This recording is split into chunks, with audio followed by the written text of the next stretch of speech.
Bonsoir à tous. Après 2 jours de violence meurtrière à Kinshasa, un calme précaire règne aujourd'hui. Les transports fonctionnent de nouveau et les boutiques et les commerces ont réouvert peu à peu. Selon le dernier bilan fourni par la police, 32 personnes auraient perdu la vie. Un bilan bien en deçà de l'estimation de l'opposition qui parle d'une cinquantaine de victimes. Pour rappel, des violences ont éclaté lundi en marge d'une manifestation de l'opposition afin de demander le départ du président Kabila à la fin de son mandat le 20 décembre 2016. Elles se sont poursuivies mardi. Et pour faire le point, nous sommes en direct de Kinshasa avec Steve Kiwata, avocat et politologue. Bonsoir, monsieur Kiwata. Bonsoir. Alors, première question, pouvez-vous nous décrire la situation sur le terrain? Le calme est-il totalement revenu à Kinshasa? Et avez-vous des informations pour le reste du pays? Effectivement, j'ai beaucoup plus d'informations pour la ville de Kinshasa. Nous sommes en train d'assister à un calme plutôt précaire.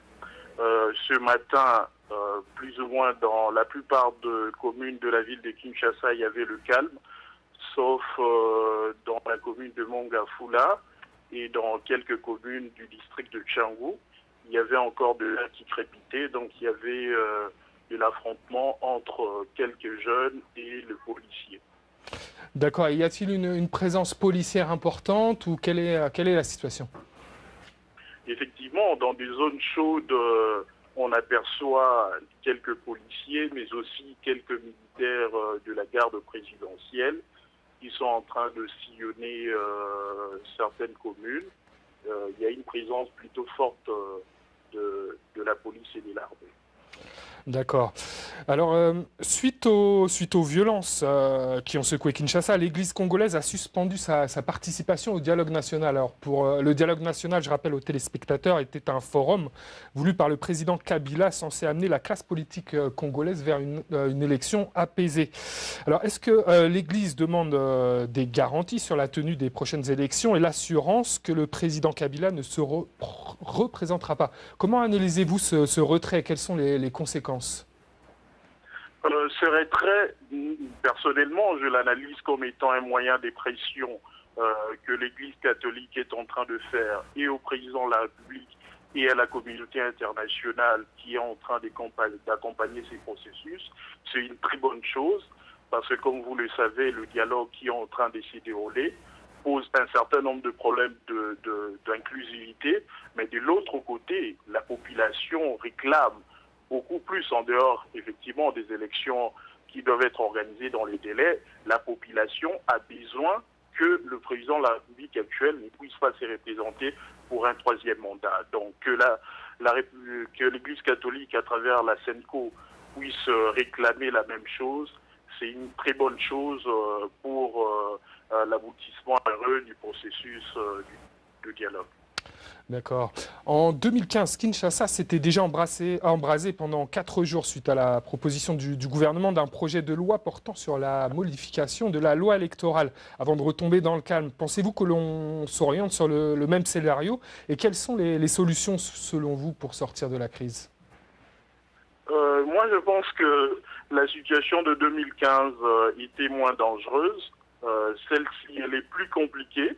Et effectivement, la solution, ça serait que toute la classe politique puisse se mettre autour d'une table, parce qu'aujourd'hui, il faut quand même qu'on se le dise, les élections ne pourront être organisées dans le délai constitutionnel.